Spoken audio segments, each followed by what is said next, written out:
One of the more underrated but incredibly iconic parts of Sonic's brand is the level title card. Often in Sonic games, when you start a level, you'll get a brief title card that shows the name of the level. Usually it follows the pattern of name, zone, act, number. And man, some of these title cards are incredibly cool. The first game in the series has a pretty simple but very classy title card style. A white serif font of the name of the zone with the word act and a big yellow number showing what the act number is. There's also a blue oval in the background, which I assume is meant to be Sonic while rolling in a ball. There's a nice contrast between the light blue oval and the yellow act number. This title card isn't anything outstanding, but it works well as a starting point for the series. Contrary to what you might be expecting, we won't be going to Sonic 2 next. Instead, I want to take a look at the 8-bit version of Sonic 1. This game actually does something really unique with its zone title cards. It actually shows a map of the game's world. In addition, it even shows where each act in the game takes place. You can see that Green Hill takes place in the lower portion of the map, and you slowly make your way up through the mountains as you take on Bridge Zone and then Jungle Zone. Eventually, once you make it to the second half of the game, the map actually zooms in so you can get a closer look at where Labyrinth, Scrap Brain, and Sky Base zones take place. This part of the map is a lot more sinister, and you can even see the storm clouds that show up in Sky Base Zone. As one little added piece of charm, in the boss act title cards, it shows Dr. Eggman flying around the map, which is pretty cute. As you can see, immediately, the zone title cards took a massive leap from Sonic 1 to the next game, Sonic 1 8-bit. Now we move on to Sonic 2, right? Yeah, Sonic 2 on the Master System. The title cards for the 8-bit Sonic 2 are pretty good, debatably even better than 8-bit Sonic 1. While we don't get a map, we do get a unique picture of Sonic and Tails for each zone. I would have loved it if we got original pictures for each act, but I won't be too greedy because these are really great. Underground Zone has Sonic and Tails in a minecart, Sky High Zone has Sonic and Tails in the game's iconic hang gliders, Aqua Lake Zone has Sonic and Tails jumping out of water, Green Hills Zone has Sonic and Tails running up a loop-de-loop, Gimmick Mountain has Sonic and Tails balancing on one of the spinning wheel things found in the zone, Scrambled Egg Zone has Sonic and Tails going through a tube, and Crystal Egg Zone is simply an image of Sonic and Tails running through the stage. These title cards are filled with so much personality, and they also give you an idea of what you can expect to happen in each new zone. Now we can move on to the 16-bit Sonic 2 that everyone knows and loves. I think these title cards would serve as the standard that a lot of future Sonic games would follow. You've got the name of the zone on top of a blue background with a yellow panel at the bottom that has the words Sonic the Hedgehog on it. And on the left side, there's a red panel with a zigzag edge. Unfortunately, these title cards are not nearly as interesting or expressive as the 8-bit games, although I still do like how colorful they are. Next up is Sonic CD, and man, these title cards have a ton going on. Coming from the top of the screen, you've got this purple and red rectangle with a zigzag pattern on it. The name of the zone is in humongous yellow letters. For some reason, there's 3 white lines here. I have no idea why. The only guess I could make is maybe it's because this is the 3rd mainline Sonic game. You've got the name of the game here in case you somehow forgot what you were playing. And interestingly, instead of calling each level acts, they're called zones, with the zone number at the bottom here over top of a black circle with a purple gear. There is a lot going on here. Tons of colors, shapes, and fonts. It's just so 90s. I love it. One neat detail I like is that all of the zones in Sonic CD have the same first letter for the 2 words in their names. Like Collision Chaos, both C's, Title Tempest, both T's, and Wacky Workbench, both W's. I think this makes the level title cards look a little bit more satisfying. The zone title cards in Sonic 3 are actually somewhat similar to the ones from Sonic CD. You've got a rectangle coming from the top of the screen again, but this time it's completely red instead of red and purple. Down at the bottom of the rectangle is the name of the game, Sonic 3, just in case you forgot. The name of the zone is in this really tall font with a black background that only covers the bottom like 70% of the font. And near the bottom of the screen is the act number with a palm tree behind it. I'm really disappointed that they didn't use a different icon for each zone. It's just the palm tree for every level. Like instead of a palm tree, they could have used a balloon for Carnival Night, a glacier for Ice Cap, or a rocket for Launch Base. It's a minor thing that I think would have been a nice touch. For Sonic and Knuckles, the title cards are the same thing, except instead of Sonic 3 on the red rectangle, it says Sonic and Knuckles,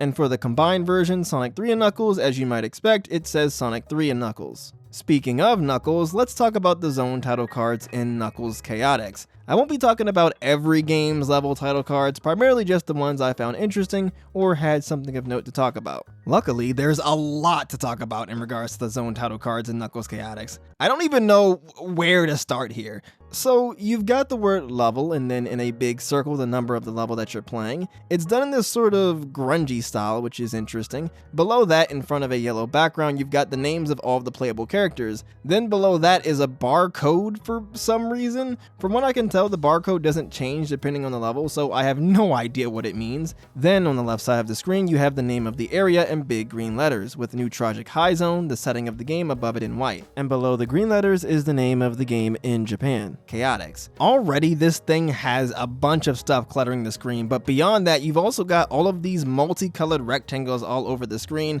and this weird L-shaped black box in the top left. I just think whoever designed these zone title cards was just doing whatever they wanted. These level title cards are really messy, but like Sonic CD, it does kind of have that in-your-face 90s charm. Let's stay in the 90s with Sonic Adventure. Unfortunately, this game's zone title cards are fairly simple. The stage number in a spinning blue circle, with the name of the level on the right. One kind of neat thing is that the color of the title cards change depending on which character you're playing as. For example, Sonic's title cards are blue, Knuckles' title cards are red, and Amy's title cards are pink. This is a trend that would continue in Sonic Adventure 2. Like Sonic Adventure 1, the title card color themes change depending on the character, and like Sonic Adventure 1, I don't think these are all that interesting, though one improvement that I do like is how the game tells you what the objective of the level is that you're about to do. Sonic Adventure 1 does have these objective things, but they're only after the level title cards. Let's take things back to 2D with Sonic Advance. The level title cards here take inspiration from the older games while still adding a little bit of spice.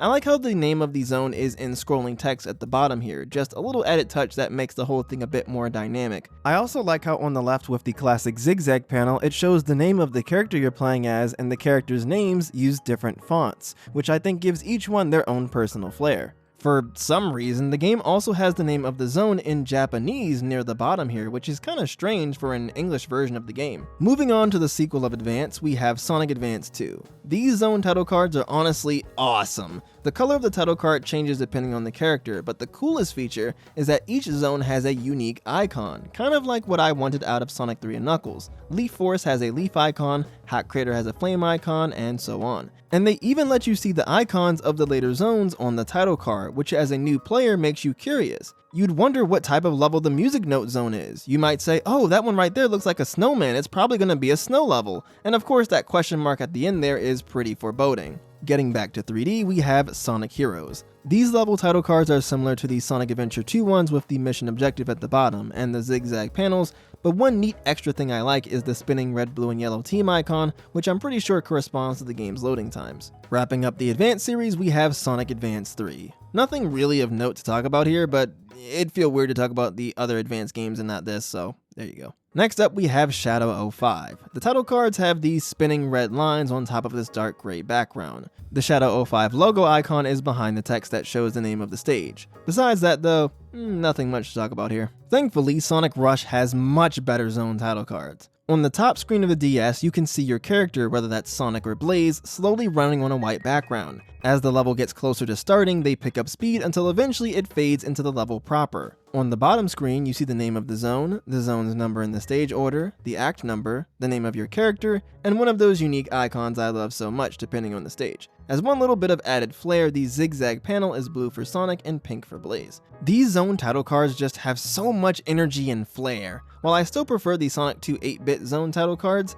I think in terms of pure coolness, Sonic Rush's title cards can't be beat. Moving on, we have Sonic 06. You'll be seeing quite a lot of this game's level title cards. Luckily, I think they're pretty nice. They actually give you a quick tutorial of some of your abilities, and in the background, you get to see a bit of what the level looks like, which is pretty cool. Next up is Sonic Rush Adventure, and while these title cards may not have the coolness of the first Rush game, I think these title cards have more personality. Each zone has its own unique title card image, font, and background. Blizzard Peaks has this image of a bunch of snow mountains on top of a crystal ice background. Haunted Ship has this spooky ghost font with a picture of a cannon and a bunch of barrels with the ship's sail as a background. These are all so cool and there's really nothing to dislike here. Next is Sonic Unleashed. Unfortunately, the HD version of Unleashed doesn't have proper title cards, the levels just kinda start. The Wii PS2 version does have title cards, but they're admittedly kinda boring. Moving right along, we have Sonic 4. Let's get both of these Sonic 4 episodes title cards out of the way since they're both just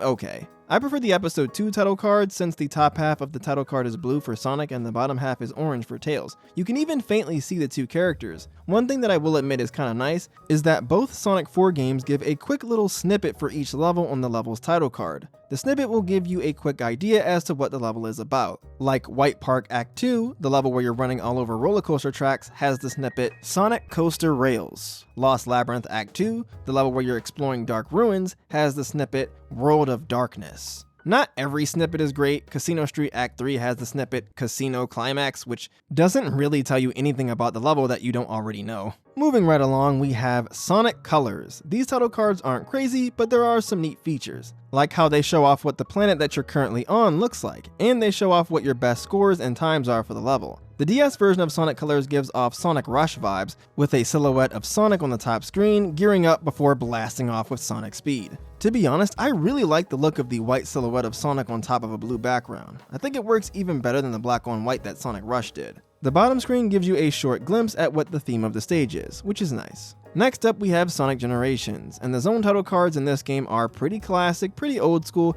but I at least think these title cards have a bit of charm from all of the funky shapes that they have all over the screen, which really gives off the Japanese classic Sonic game box art vibes. The 3DS version of Generations has basically the same level title card style, but this one star on the right side doesn't spin like it does in the HD version. Sonic Lost World is the next game I want to talk about. The level title cards are pretty generic, but the one cool thing that I want to bring up, which is something that I brought up in my Sonic Lost World video, is in this one particular level in the desert world of the game, Desert Ruins. The third level of the world, called Desert Ruins Zone 3, is this Candy Wonderland themed level. So in the level title card, they throw in a little extra S in there, so instead of Desert Ruins Zone 3, it's Dessert Ruins Zone 3. I think it's cute. I wish more games in the series would have a bit more fun with their level title cards like that. Next we have Sonic Mania, which has pretty straightforward level title cards. It's got a bit of that 90s charm with the multicolored slanted rectangles, but besides that though, there really isn't much to talk about here. Continuing on, we have Sonic Forces. Forces has this red, black, and white color palette going on, and it sticks to that with these own title cards. Besides that though, like with Mania, not much to say here, though I do think that the transition from the world map to the level title card is pretty smooth.